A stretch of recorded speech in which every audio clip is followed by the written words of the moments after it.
할렐루야. 하나님께 예배하는 여러분들을 나사렛 예수의 이름으로 환영하고 또한 축복합니다. 우리 하나님의 평강과 은혜와 사랑이 함께하기를 축원하옵고, 찬송가 363장입니다. 내가 깊은 곳에서 363장입니다.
함께 대하실 하나님 말씀은 예레미야 애가 3장 55절로부터 66절 말씀입니다.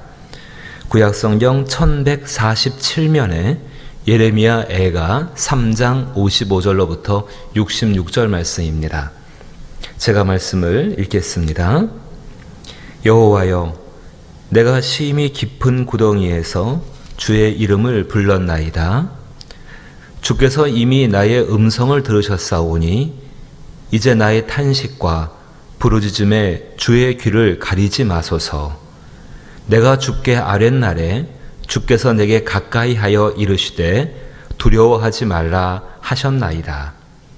주여, 주께서 내 심령의 원통함을 풀어주셨고 내 생명을 속량하셨나이다. 여호와여, 나의 억울함을 보셨사오니 나를 위하여 원통함을 풀어주옵소서. 그들이 내게 보복하며 나를 모해함을 주께서 다 보셨나이다. 여호와여, 그들이 나를 비방하며 나를 모해하는 모든 것, 곧 일어나 치는 자들의 입술에서 나오는 것들과 종일 나를 모해하는 것들을 들으셨나이다. 그들이 앉으나 서나 나를 조롱하여 노래하는 것을 주목하여 보옵소서. 여호와여, 주께서 그들의 손이 행한 대로 그들에게 보응하사 그들에게 거만한 마음을 주시고 그들에게 저주를 내리소서. 주께서 진노로 그들을 뒤쫓아 여호와의 하늘 아래에서 멸하소서. 아멘. 아버지 하나님, 저희가 지금 코로나19 가운데에서 하나님이 택해 주신 골방 가운데에 기도하는 시간들을 갖습니다. 홀로 남겨졌을 때에 주 앞에 기도하는 시간이 우리 앞에 복되게 하여 주옵시고, 그 가운데 하나님 앞에 단언하고 하나님 앞에 간구하고 하나님 앞에 구할 때마다 주의 놀라운 응답의 역사를 경험할 수 있는 저희들 되게 하여 주옵소서. 특별히 놀라우신 하나님의 은혜 가운데에서, 그 기이한 도우심 가운데에서 코로나19의 사태가 이제 끝나고 주 앞에 기뻐하며 감사하며 예배하는 날을 속히 임하게 되기를 원합니다. 우리의 소원을 들어주시어서 이제 저희가 지난 날대로 행하지 아니하고 주 앞에 새 마음과 새 뜻이 되어져서 주를 경배하며 서로와 서로를 사랑할 수 있는 복된 날들을 허락하여 주옵소서. 그때까지 사랑하는 주의 성도들 영육간의 평강과 강건함으로 지키시기를 간절히 소망하오며 예수님 이름으로 기도하옵나이다. 아멘. 지금은 신원하시는 하나님께 기도할 때입니다. 지난 주일에 설교 말씀 가운데에서 홀로 남겨진 시간, 그 시간이 당신의 골방이 되게 하고 그 골방 가운데에서 기도함으로 말미암아 은밀히 갚으시는 하나님, 은밀히 보시는 그 하나님 앞에 은혜를 입자라고 말씀을 드렸고, 한 주간 기도하기로 말씀을 드렸습니다. 여러분의 기도가 복되어지고 그 기도가 주께 상달되어지고 또 이루어질 수 있기를 다시 한번 축원합니다. 신원하시는 하나님께 기도할 때다. 그리스도인들은 언제든지 신원하시는 하나님께 나아가 억울한 일에 대하여서 하나님께 신원하여 주시기를 청할 수가 있습니다. 그러나 그 가운데 하나님께 신원하시는 그 하나님께 나가서 자신의 억울함을 아랠 때에 우리는 조금 조심해야 합니다. 전도서 5장 2절 말씀 보게 되면은 너는 하나님 앞에서 함부로 입을 열지 말며 급한 마음으로 말을 내지 말라. 하나님은 하늘에 계시고 너는 땅에 있음이니라. 그런즉 마땅히 말을 적게 할 것이니라 라고 말씀을 하고 있습니다. 왜 이렇게 말씀하고 있는가? 그 신원이라는 말 가운데에는, 신원하시다라는 그 말 가운데에는 재판하는 자리, 그 자리를 배경으로 하고 있기 때문에 그러합니다. 특별히 하나님께 신원할 때에 그 하나님이 주시는 평강 가운데에서 탄원해야 될 것도 우리는 분명히 오늘 말씀을 통해서 우리는 배워야 합니다. 신원이라는 단어의 문자적인 의미는 억울하게 뒤집어 쓴 죄를 씻는다라는 의미를 가지고 있습니다. 억울하게 뒤집어 쓴 그 죄를 씻음받는다. 성경에서 이 신원하다라는 단어가 쓰일 때에는 공정하게 재판하다는 뜻으로서 법정에서 진실 여부를 명확하게 가려서 억울함을 풀어주는 것을 의미합니다. 신원하시는 하나님이시다라고 말한다면은 그 법정 가운데에서 모든 것을 공정하게 판단하셔서 진실 여부를 판단하셔서 그 하나님이 억울한 것을 풀어주시는 바로 그 일을 의미하게 되어집니다. 성경에서 하나님께서 성도들 편에서 언제나 옳다고 변호해 주실 뿐 아니라 죄와 악과 악을 버리지 않는 악인들을 징벌하심으로써 그 원한을 풀어주는 것, 언제나 하나님 편에서, 하나님께서 성도들 편에서 성도들을 변호하여 주시는 것, 우리 주 예수 그리스도가 하시는 일이시죠. 그 일 가운데에서 정말 그 성도들을 괴롭힌 죄와 악과 그리고 죄악을 버리지 않는 악인들을 하나님께서 징벌하심으로 말미암아서 그 원한, 선한 사람들, 그리스도인들의 원한을 풀어주시는 것이 하나님의 신원이라고 말씀을 드릴 수 있습니다. 결국 이 말은 하나님께서 세상을 최종적으로 심판하시는 마지막 심판, 그 심판 때 이루어지는 일임을 또한 나타내고 있습니다. 따라서 신원하는 일은 우리의 위로자이시며 중보자이신 예수님의 영원한 사역이기도 해당합니다. 이사야 61장 1절부터 3절 말씀을 제가 읽어보면은 주 여호와의 영이 내게 내리셨으니 이는 여호와께서 내게 기름을 부으사 가난한 자들에게 아름다운 소식을 전하게 하려 하심이라. 나를 보내사 마음이 상한 자를 고치며 포로된 자에게 자유를, 갇힌 자에게 노임을 선포하며 여호와의 은혜의 해와 우리 하나님의 보복의 날을 선포하여 모든 슬픈 자를 위로하되 무릇 시온에서 슬퍼하는 자에게 화관을 주어 그 죄를 대신하며 기쁨의 기름으로 그 슬픔을 대신하며 찬송의 옷으로 그 근심을 대신하시고 그들이 의의 나무 곧 여호와께서 심으신 그 영광을 나타낼 자라 일컬음을 받게 하려 하심이니라.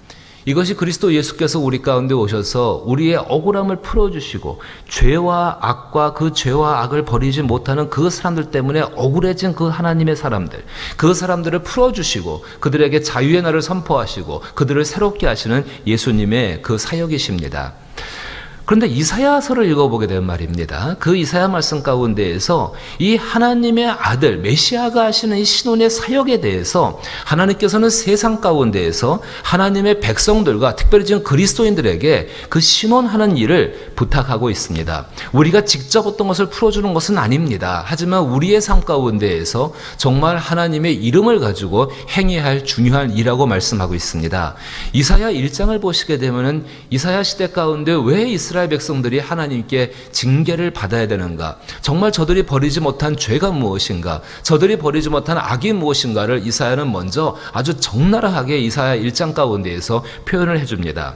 그 이사야 1장 16절과 17절 말씀을 보시면은 너희는 스스로 씻으며 스스로 깨끗하게 하여 내 목전에서 너희 악한 행실을 버리며 행악을 그치고 선행을 배우며 정의를 구하며 학대받는 자를 도와주며 고아를 위하여 신원하며 고아들을 위해서 그들의 억울함을 풀어주기 위해서 정말로 하나님께 탄원하라는 것이죠. 과부를 위하여 변호하라 하셨느니라. 근데 이스라엘 백성들은 이 일에 대해서 참 무관심했던 것이 이스라엘 백성들의 모습입니다. 사랑하는 우리 여러분, 하나님의 나라와 의는 신원하시는 하나님을 통해서 우리 가운데 이루어집니다. 따라서 재앙과 환난의 때에 상처를 치료받은 중보자로 하나님께 쓰임받고 세상 속에 살기를 원한다고 한다면은 오늘 읽으시는 예레미야 애가에서 보여주는 그 하나님으로 인하여서 이 예레미야가 평강을 얻게 되어지고 그 평강 가운데 하나님 앞에 신원해 주시는 하나님 앞에 탄원하고 있는 모습을 우리는 가져야 합니다. 그러하기 위해서는 먼저 신원하시는 하나님이 어떤 분인지를 아는 것이 필요하겠지요. 하나님은 택한 백성을 그의 죄악에도 불구하고 돌보아 주시는 분이십니다. 참 이것이 놀라운 것이지요. 택한 백성을 버리지 아니하시고 그 백성들이 정말로 죄로부터 벗어나서 악을 버리고 하나님께로 온전히 서는 그날까지 돌보아 주시는 분이십니다. 이사야 57장 17절 말씀부터 제가 읽어보면은 그의 탐심의 죄악으로 말미암아 내가 노하여 그를 쳤으며 또 내 얼굴을 가리고 노하였으니 그가 아직도 패역하여 자기 마음의 길로 걸어가도다. 내가 그의 길을 보았은즉 그를 고쳐줄 것이라. 그를 인도하며 그와 그를 슬퍼하는 자들에게 위로를 다시 얻게 하리라. 입술의 열매를 창조하는 자 여호와가 말하노라. 먼 데 있는 자에게든지 가까운 데 있는 자에게든지 평강이 있을지어다 내가 그를 고치리라 하셨느니라. 다시금 17절 말씀 돌아와서 탐심의 죄악으로 말미암아 하나님이 화가 나셨죠. 그래서 그를 치셨습니다. 어쩌면 지금 이 코로나19의 사태가 하나님께서 우리의 탐심에 대해서 하나님이 치시는 그 모습이라고 저는 생각이 되어집니다. 얼굴을 가리셨고요. 하지만 사람들은 여전히 자기의 고집과 자기의 어떤 것 때문에 마음에 자기가 원하는 대로만 행하기를 원하는 것이 아직도 이 시대 가운데는 모습이기도 해당합니다. 근데 하나님의 놀라운 말씀은 내가 그의 길을 보았은즉 그를 고쳐줄 것이라. 내가 그의 길을 보았은즉 그를 고쳐줄 것이라. 그를 인도하며 그와 그를 슬퍼하는 자들에게 위로를 다시 얻게 하리라. 이것이 우리를 위해 신원하시는 하나님 아버지의 모습입니다. 어느 누구도 예수님처럼 죄와 악이 없이 신원하신 하나님께 탄원할 수는 없을 것입니다. 로마서 3장 23절 말씀 그대로 모든 사람이 죄를 범하였음에 하나님의 영광에 이르지 못합니다. 신원하신 하나님, 분명히 우리의 모든 것을 들어주시는 하나님, 그리고 우리의 억울함을 풀어주시는 그 하나님이시지만은 예수님처럼 우리가 죄가 없이 악이 없이 하나님께 신원하신 하나님께 탄원 드릴 수는 없다라는 것입니다. 그럼 어떻게 하면 좋겠습니까?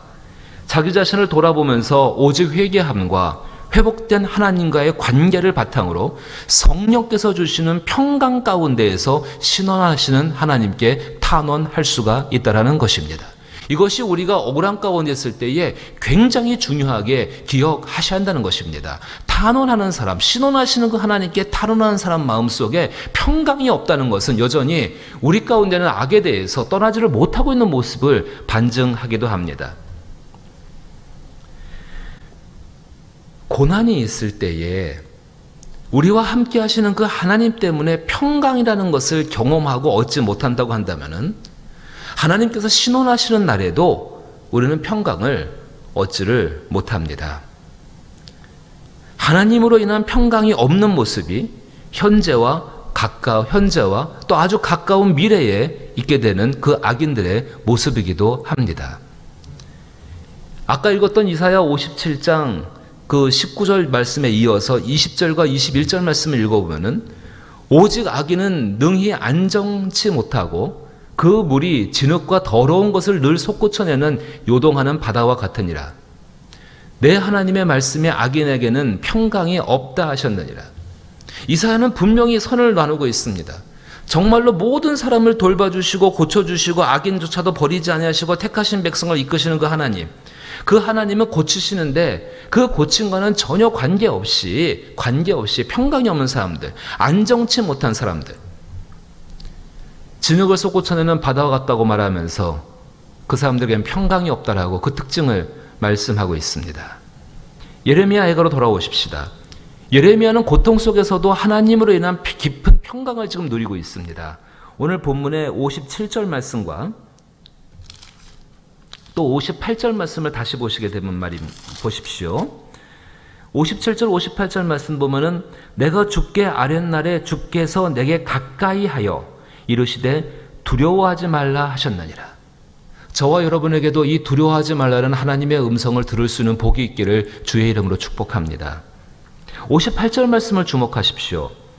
주여 주께서 내 심령의 원통함을 풀어주셨고 내 생명을 속량하셨나이다. 이미 하나님께서 풀어주셨다고 말하고 있습니다.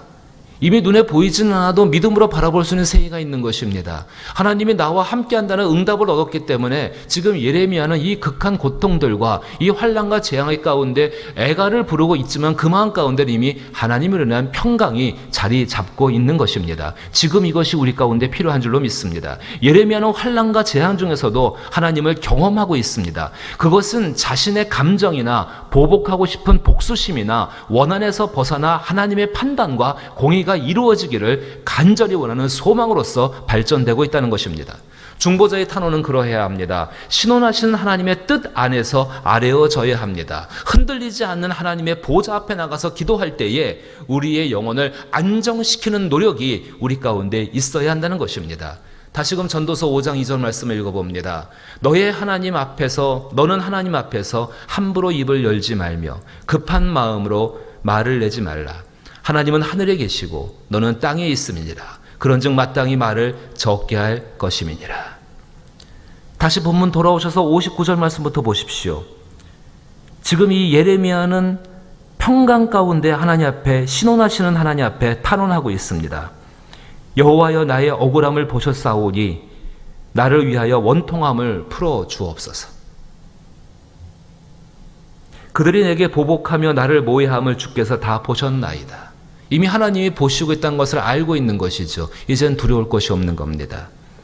여호와여 그들이 나를 비방하며 나를 모해하는 모든 것, 곧 일어나 나를 치는 자들의 입술에서 나오는 것들과 종일 나를 모해하는 것들을 들으셨나이다. 내가 사랑하는 하나님, 나를 평안케 하시는 그 하나님이 저들의 모든 소리를 들으셨다고 말합니다. 어쩌면 코로나19로 인하여서 정말로 하나님 앞에 신원하시는 그 하나님 앞에 나아가 기도하는 그분들의 임한 평강이 있다 한다면은 우리는 그것 때문에 마음에 조바심을 내거나 안타까워하는 것이 아니요, 오히려 그 하나님 때문에 이렇게 말할 수 있을 것입니다. 다 보셨나이다.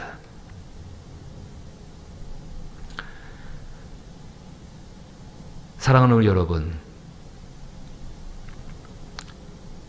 악인이 된다는 것은 자기 안에 있는 불안의 원인을 알지 못할 때 쉽게 악인이 될 수가 있습니다. 악인은 그 불안의 원인을 정말 알지를 못합니다. 왜냐하면 깨달을 사이도 없이, 뭔가 생각해서 깨달을 그 사이도 없이 다른 죄를 또 짓기 때문에 그렇습니다. 사람들이 일반적으로 죄를 짓는 이유는 자기 안에는 욕구가 채워맞지 못해서 그 욕구를 어떤 방법이든 간에 채우기 위해서 죄를 짓습니다. 계속해서 그 죄 가운데 있는다는 것, 악의 상태를 버리지 못한다는 것은 그만큼 그 안에 욕심이 많다는 것이고, 그 욕심이 우리의 내면을 뒤흔들어서 아까 읽었던 이사야 57장 20절 21절 말씀처럼 진흙과 더러운 것을 늘 솟구쳐내는 요동하는 바다처럼 되어진다는 것입니다. 정함이 없는 것이죠. 정함이 없기 때문에 하나님께 기도하는 것도 굉장히 어려워지게 되어집니다. 지금 우리는 하나님께, 신원하시는 하나님께 탄원할 때입니다. 그것도 정말로 골방 가운데에서 은밀히 보시고 은밀히 갚으시는 그 하나님께 탄원할 때입니다. 자기 자신을 위하여서, 가정을 위하여서, 그리고 교회를 위하여서, 이 나라와 이 민족을 위해서, 그리고 하나님이 은혜를 주시면 온 열방을 향해서 지금 그렇게 탄원하고 기도할 때입니다.